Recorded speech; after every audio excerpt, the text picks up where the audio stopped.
When I first started my spiritual journey and I was meditating, I was always wondering if I was doing it right and how to do it. And the mental world, when we close our eyes and go into our minds, is it's personal, right? And everybody does things differently, and there's so many different teachings. And it wasn't until a lot later in my journey that I got into studying, I call it Eastern philosophy, but just the older stuff like the Upanishads and some of the original texts. And those guys really had it figured out.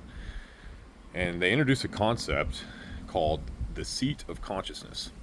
And Michael Singer talks a lot about this as well. And this is a crucial part. Really, it's the only thing you need to know.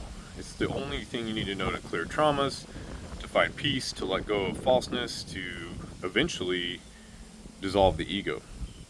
And so what is it? I've talked in other videos about how you can imagine as you're meditating. When I say meditating, I don't mean you have to sit, Indian style or in full lotus or anything. You can, but you can also just chill. You can just lay down on your couch and close your eyes, and you imagine that you're this little ball of consciousness about the size of a ping pong ball. I mentioned this in other videos, but I'll show you real briefly how simple this is. And when that ball of consciousness moves up to the front of the head, you're in the ego mind. And that's where you have all these thoughts like, I shouldn't have, or I should have, or I need to, or, the things that literally steal our peace.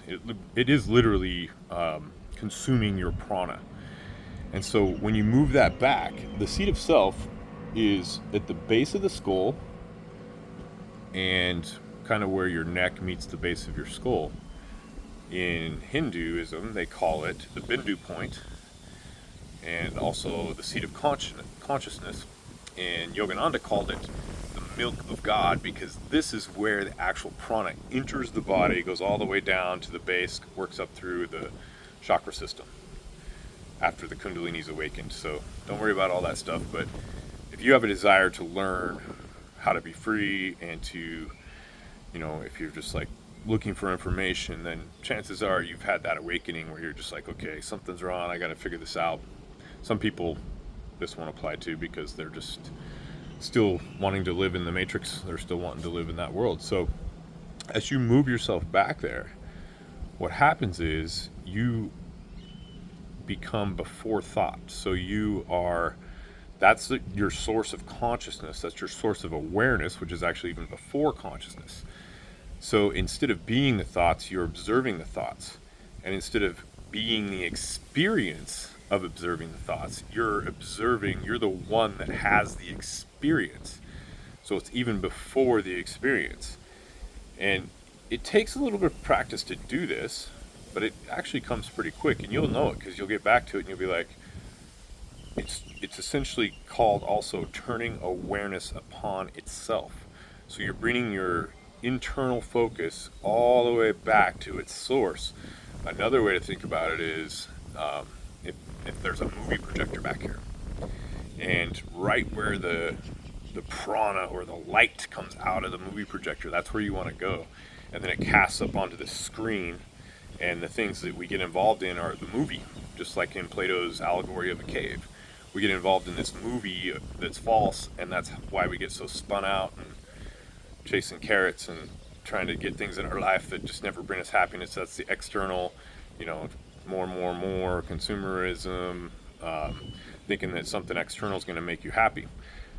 When you turn to the seat of consciousness and train yourself to stay in the seat of consciousness, it's not that the external world goes away or that you're not going to be able to continue your work or supporting whoever you need to support or being there for whoever you need to be there for. But what happens is it allows those thoughts, all those thought forms, to actually dissipate and come out. And this is how you clear trauma. If you stay in that position for longer and longer, you get stronger and stronger. And as it happens, then actual traumas can start to come out. They're called samskaras. And that's what the roar technique is. I've mentioned the roar technique a couple of times. There's a link in the description. It's free.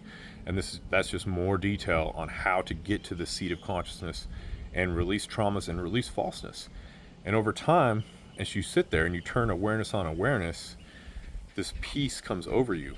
And it does take practice. You'll be sitting there and a thought will come through and you'll attach to it, like you'll reach out and grab it, like etherically with your etherical hands, and you'll be like, you'll think, I need to do this, and you're like, yeah, I'll do that in a little bit, I'll start that after I brush my teeth, and then I'm gonna, or whatever, right? So that's when you lost that point. You went back up into the ego mind.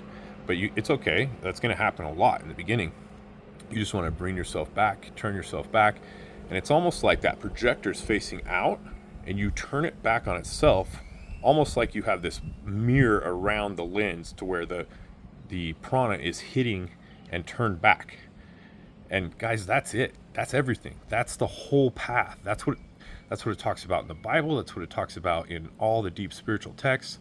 Like, this is it simplified. This is the art of living. This is letting go of falseness. Because when you spend time in that truth, which is awareness, this is also moving from the relative world to the absolute, which basically you're sitting on that doorstep of the edge of where you start from. And as you spend time there, you'll actually be able to go through the void into where you came from. And I know that sounds metaphysical, but that's the whole process of enlightenment, of self-realization. And it takes time. And what happens in the beginning is you turn back there and all this falseness comes out, and you start to realize, like your personality starts to dissipate. Your desire for vanity and materialism starts to dissipate. You may find that you don't truly like your job, and you may find that things in your life that you've built up around you were part of this ego mind versus who you really are. And then that actually does happen. It happens slowly, and you can continue your life the way you want to, but over time you are shedding the falseness. It's like peeling that onion layer back and back and back and back and back, and that's all by sitting in the seat of consciousness. It takes practice, but it is extremely relaxing and relieving.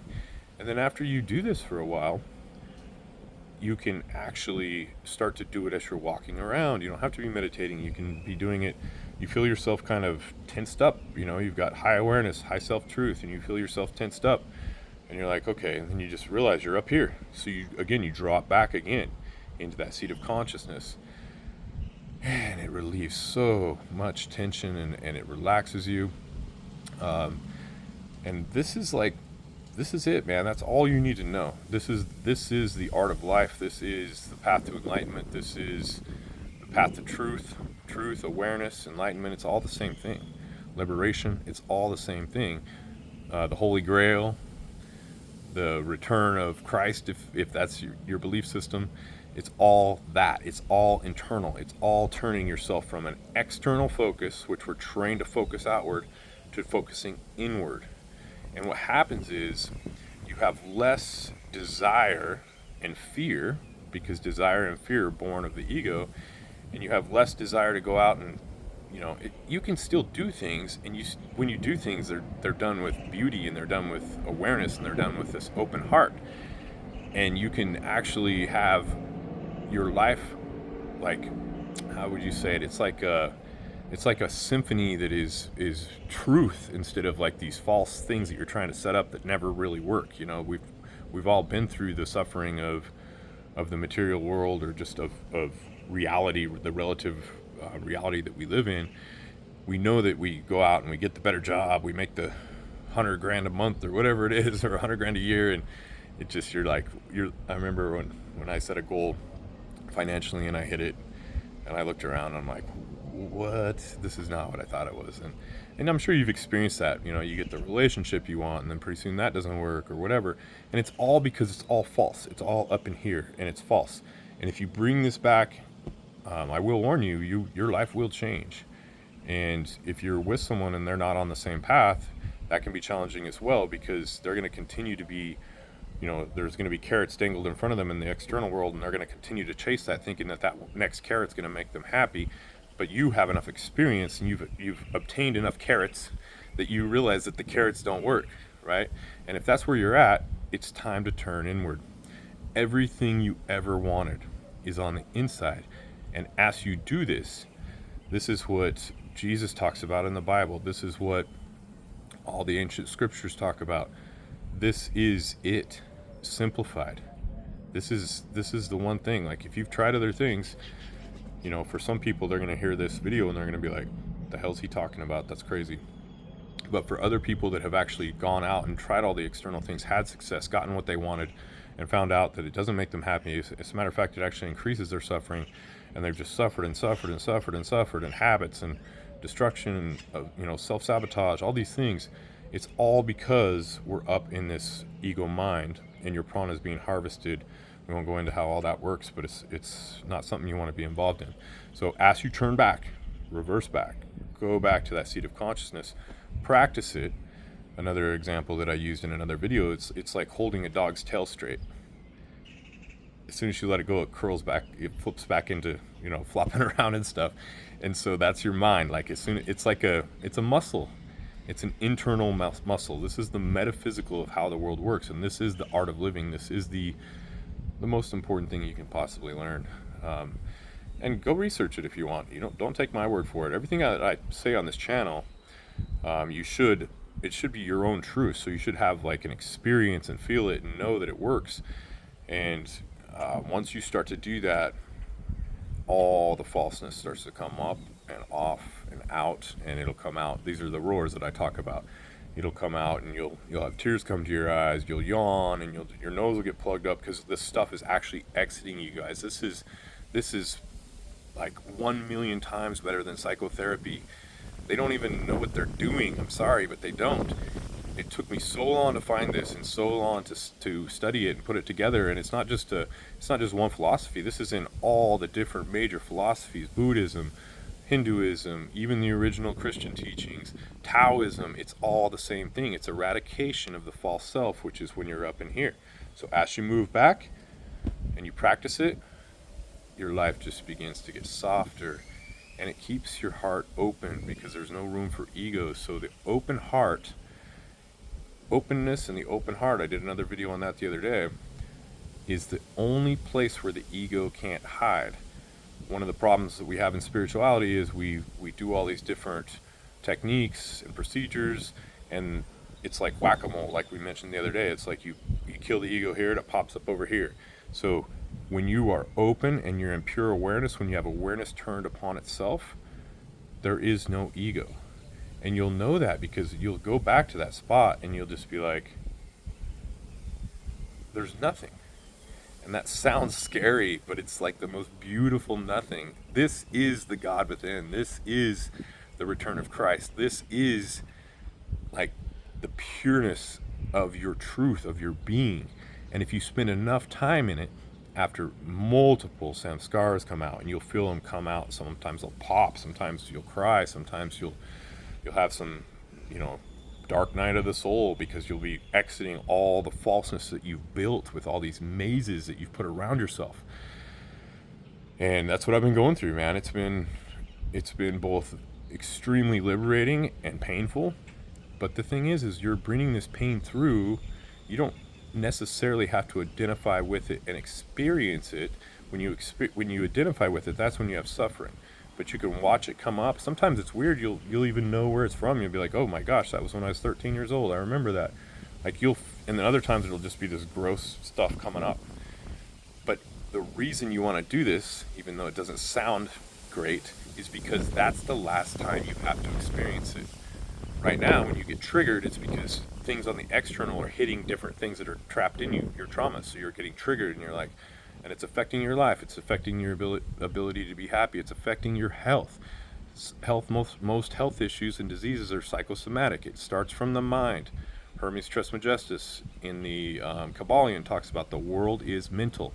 This is how you undo the BS. This is how you turn back to truth. And it's like truth unmocks all problems, all lies. It's like pulling the ball of yarn from the center and having it unravel. And it feels just amazing. So again, make yourself a point of consciousness, draw it back, practice it. You'll feel it immediately when you get it, and you'll be like, oh, and then you'll just go right back forward, because you have all of these neural pathways in your brain are wired to stay up in the front and just be like, I got to do this, I got to do it. And it drives you crazy. I mean, there's people that operate hundreds of lifetimes like this. Like this is the world, right? That is the matrix. If you want to get out of that and come to your true essence, the truth of who you are, which the more you find out about that, the more beautiful it's going to be. And then you won't even be able to turn around. Like for me, I still have the habit of popping forward, but I know that I can immediately feel relief when I go back. And I'm getting to the point. It's just a matter of kind of like a gas gauge, like you're moving it and then you go back to your ego mind and you get a little bit better and back. And then pretty soon you start working back here. And pretty soon you start getting back here. And then when you fully get to the point of enlightenment, which I don't even like that word, but that's what it is. Like you just stick back here and you actually get pulled through. And that's when you see everything as one. So it's really not that complicated. There's so much bullshit out there about how to do all this stuff, guys. It's not complicated. The Bindu point, the seat of consciousness, Yogananda calls it the milk of God. It's where it's at. That should be your only practice. That's your only practice you need. It'll clear all your traumas over time, and you'll get better and better at it. You will be pulled back up in. I still get pulled in all the time. If you sit in it for long enough, you will have satori's, moments where you feel just pure love and everything around you just looks like, I mean, you could see like every pixel of everything. Like you'll know. This is where you go when you have plant medicine experiences or you use psychedelics. I don't really recommend that because it's an experience instead of a lasting thing. You can train yourself to do this permanently. And this is how you do it. Turn back to the seat of consciousness.